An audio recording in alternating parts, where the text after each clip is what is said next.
there's certain things that you don't do, then that relationship's going to fall apart, that friendship's going to fall apart, that the thing that you're working on is just not going to work. And you keep going into that loop every single day, that pattern every single day. You fall asleep exhausted. You wake up in the morning. You don't even have the time to sit and ask yourself, is what I'm doing right?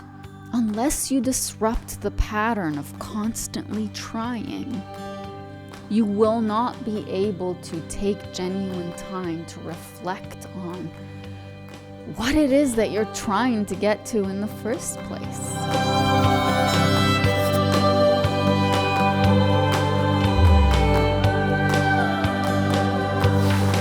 Hello everyone, welcome back to another episode of Beyond Words with me, Najwa Zebian. I've always been a firm believer in the power of words to heal what they didn't break and to break what they had no right in breaking. And today's topic comes from a long history of mine of trying really hard to make things go the way I want them to go.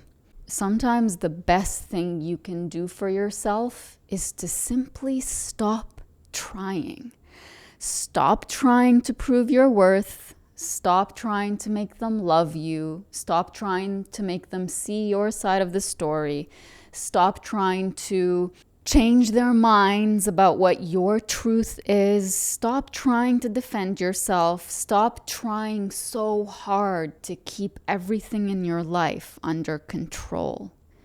And I'm not saying that from a place of, oh, just sit back and relax and life will go as it should go or as it's meant to go. That's not what I'm saying.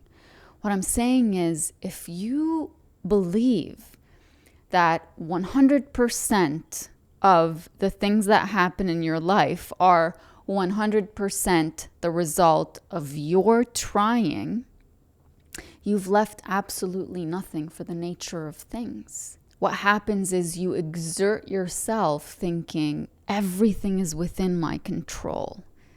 But that's one of the hardest truths about life, is not everything is within your control. There's that person that's in your life. There's the weather. There's the world. There's politics. There's society. There's centuries of generations of people who have preceded you, who have affected not just the way you see yourself in the world. They've affected your biology, the trauma that you carry, etc. Not everything is within your control. And once you try not trying, so much will be revealed to you about the truth of the relationships you think you have with people, about the truth of the dreams that you think were yours, about the truth of who you think you are. Sometimes when you sit back and let things unfold as they naturally would, you learn things that you wouldn't have learned had you continued trying to make things go a certain way. Think of that one person in your life who you've been trying really, really hard to get their affection or to get their approval of you. And I want you to list in your mind right now, as you're listening to this, all the things that you've done up to this point in pursuit of that goal, of getting their approval or of getting their love or of getting their respect, all the things that you've done. And to be honest with yourself, if you were to stop doing those things, what would happen to this connection or this relationship that you think you have with this person? If it falls apart as a result of you not trying to keep it together at all, maybe that's what's supposed to happen. Because no relationship in your life, no friendship in your life, no family relationship in your life, no acquaintance in your life that is actually great for you, good for you, healthy for you, is one that only relies on you exerting yourself to the point of exhaustion to keep it in place. If there's a relationship in your life that is only in place, it's only intact, that bond that's holding you to that person is only there, and it's only strong in some way or holding you to them in some way, only because you're the one trying really hard to keep it in place, the universe is telling you your answer. And it's also telling you why you're so afraid of no longer trying. When you're so used to doing your best and trying this thing, and maybe if I say things differently, maybe if I do this one extra thing, maybe if I start doing this thing in a different way and at a different time, maybe things will work out. It's really hard when you're used to that to sit back and say, I'm not doing anything. I'm not saying anything. I'm not changing anything. I've done what I know I needed to do. I've done way more than what a healthy person would do, to the point where it has become completely unhealthy. And I'm just going to sit back and see what happens. That's so hard to do because you're wired to try. You've been waking up every morning and strengthening that pattern of trying really hard. So when you wake up one morning and say, I'm not trying anymore, your body literally panics and tells you, what are you doing? You're doing something that we're not used to, even though the thing you're doing is not doing anything at all. Your body still sees it as, this puts us in danger, because we believe that if we try, that makes us valuable in some way. If I try really hard to make someone else's life better, it makes me valuable in some way, because I'm doing something that proves that I have value, that I deserve that they see me a certain way, that I deserve that they love me a certain way. So if we have that belief, and then we wake up one morning and say, I'm not trying anymore, that belief is still there because we've been working on it. We have been reinforcing it every single day of our lives. And it tells us, well, if you don't follow what you've been following for so long, that's going to put you at risk of being seen differently by these people that you really don't want to be seen differently by. You want their approval so bad, you want their love so bad that you're willing to continue to wake up every morning and put your absolute best into trying to please them, that you've forgotten that there's one person in your life who's suffering as a result of that, and that's you. On your journey to meet them where they need to be met, by doing the things that will make their lives easier, by doing the things that will please them, by doing the things that will make them turn their head to you and say, oh, you actually are a good person. On your journey of doing that, you're abandoning yourself. Every morning when you wake up, it's like a version of you gets out of bed while your true self that's been waiting to live their life the way that your authentic self wants to live is still there laying in bed. The version that got up is the one that's been in survival for so long. It's the one that believes that unless it has external validation, it's not valid and it's not worthy. A version of you gets up and works really hard on other people's dreams and other people's lives and other people's belief systems that make them believe that that version of you that's trying really hard is in some way worth it. But the version of you that is still in bed, that still hasn't gotten up, is telling you, you are worth it. You know you're worth it. You know that this energy that you're putting into other people is going nowhere, because it's not going towards us. It's not going towards the life that we know we want for ourselves.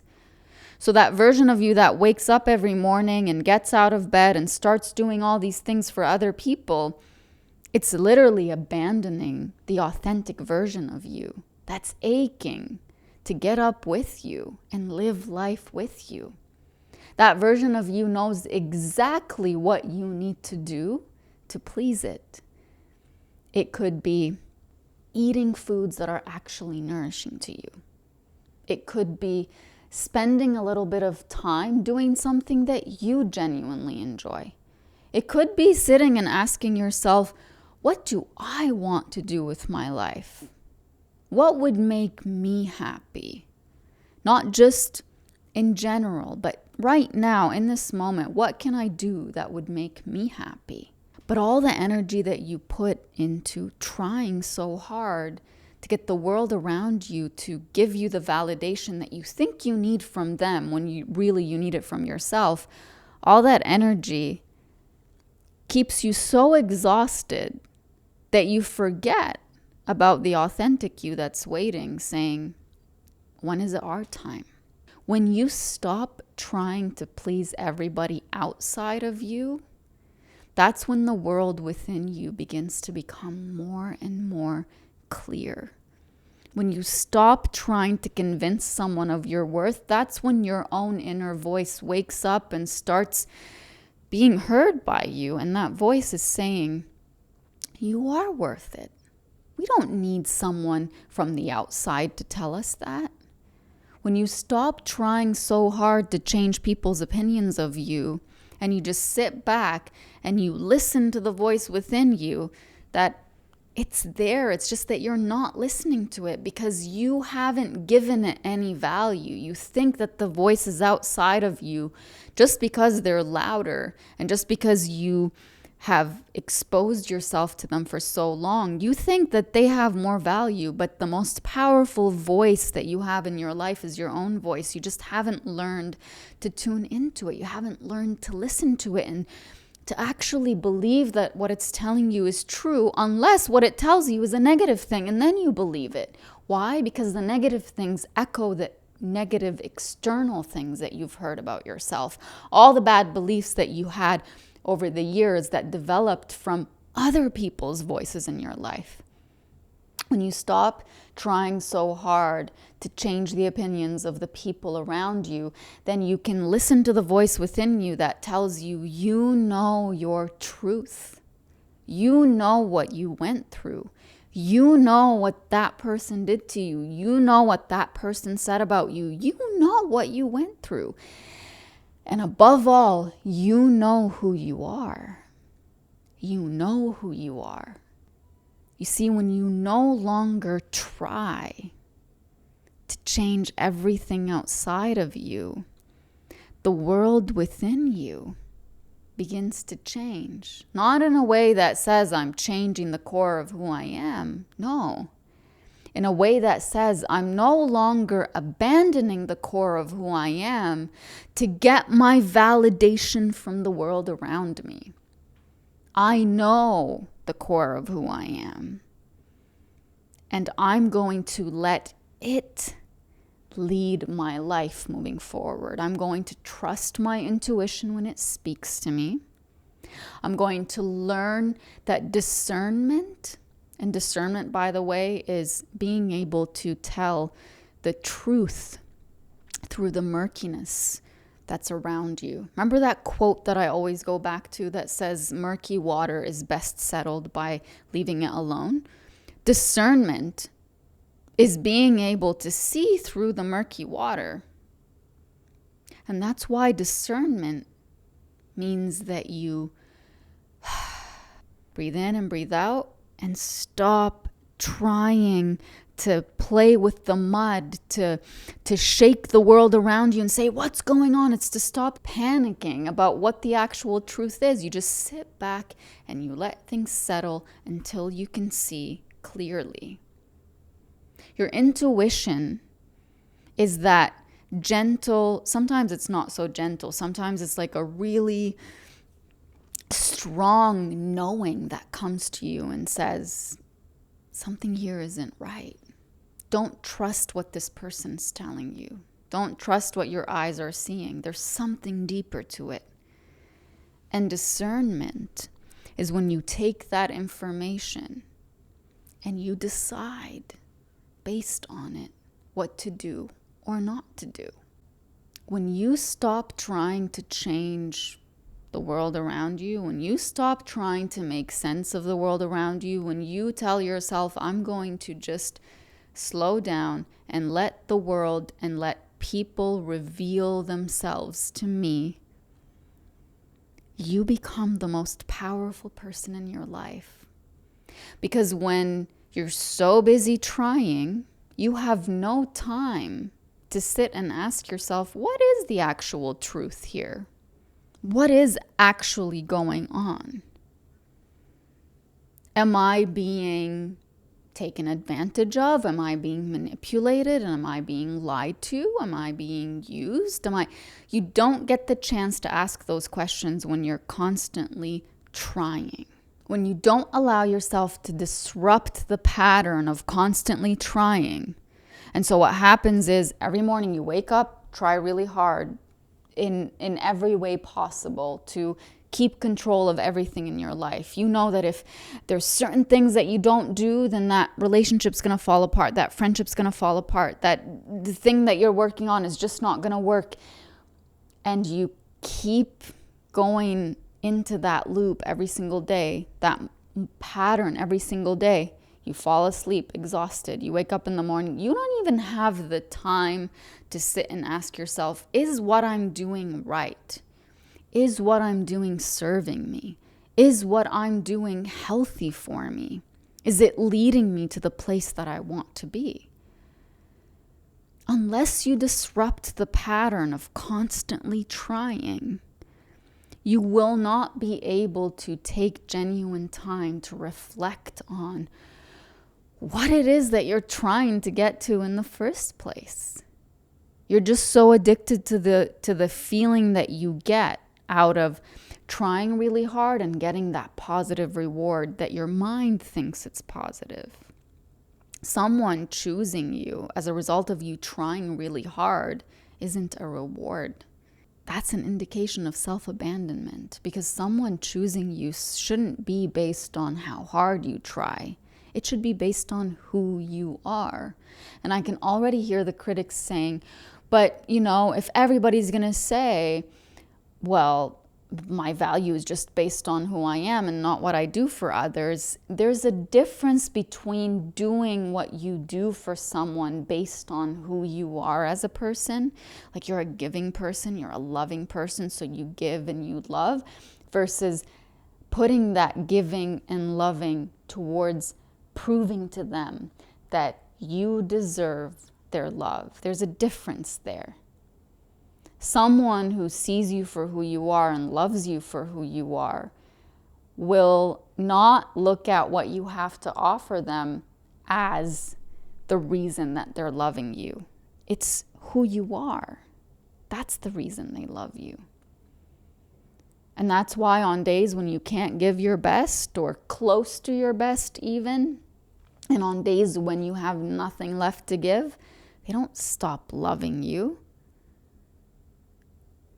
They give you even more love because they understand that something must be going on with you to stop you from living through who you are.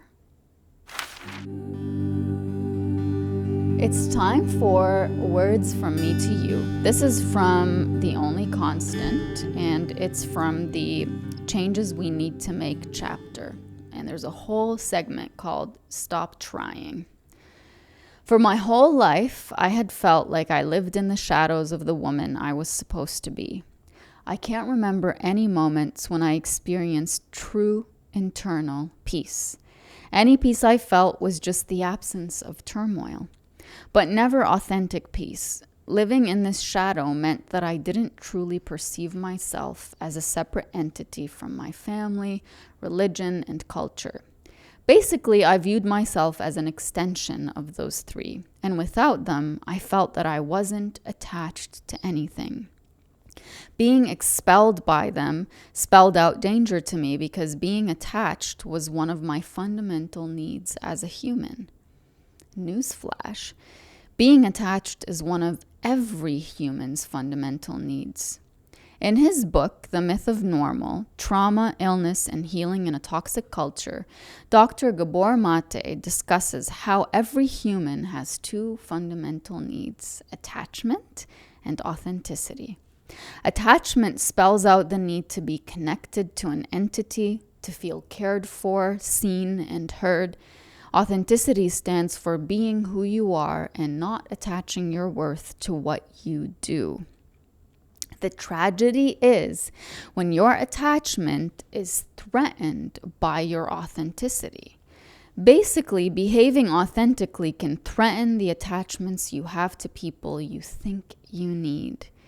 That is truly what I went through. My welcome was dependent on following a rule book written by family, culture, and religion. When I didn't follow those rules, I immediately felt like something was off, like something was wrong, and I took that to mean that something was wrong with me. That should have been my wake-up call. Feeling excluded didn't mean that I did something to deserve that exclusion, or that I was someone who fundamentally deserved that exclusion. If my inclusion was dependent on my not doing something that is right for me, then that wasn't authentic inclusion. It was conditional inclusion. And the word conditional goes against everything that inclusion stands for. I just didn't want that anymore. So I decided to just stop trying. I decided to just let myself be and let the world fall apart around me if it had to. Maybe that's what needed to happen. At least my world wouldn't be falling apart as a result of trying to keep the world around me intact. And let me tell you, you learn a lot about your place in people's lives when you stop trying to please them or get their approval. People tried guilting me into regressing to the girl who cared about everyone's feelings. You changed. What's up with you? And I can't believe you said or did that became normal things for me to hear. I was given the cold shoulder and silent treatment. I was even flat out told, if you don't go back to the way you were before, that is, to the nice, good girl who dressed modestly and cared about what people say and think, you're no longer in my life. The good news is, I didn't let that stop me. I realized that those who don't respect my growth, my change, don't have my best interests in mind. Here's an affirmation that will help you on this journey. My energy will go toward making the change or changes I need to live more authentically. How the world around me reacts is theirs to handle. I hope you take that to heart and write it down somewhere and remind yourself that the people who only see you as worthy or valuable when you are working yourself to the bone to please the image of who they think you need to be, those are not your people, whether they're your family, your closest friends, the people that you've been hanging out with for your entire life or for a very long time in your life. Those aren't your people. People who are your people have your best interest in mind.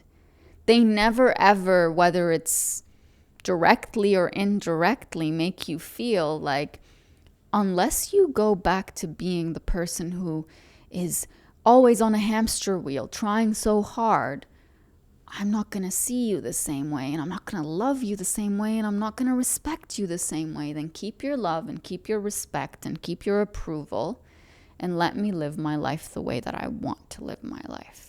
It's time for words that found me. Now, these words have no author, but you've seen them.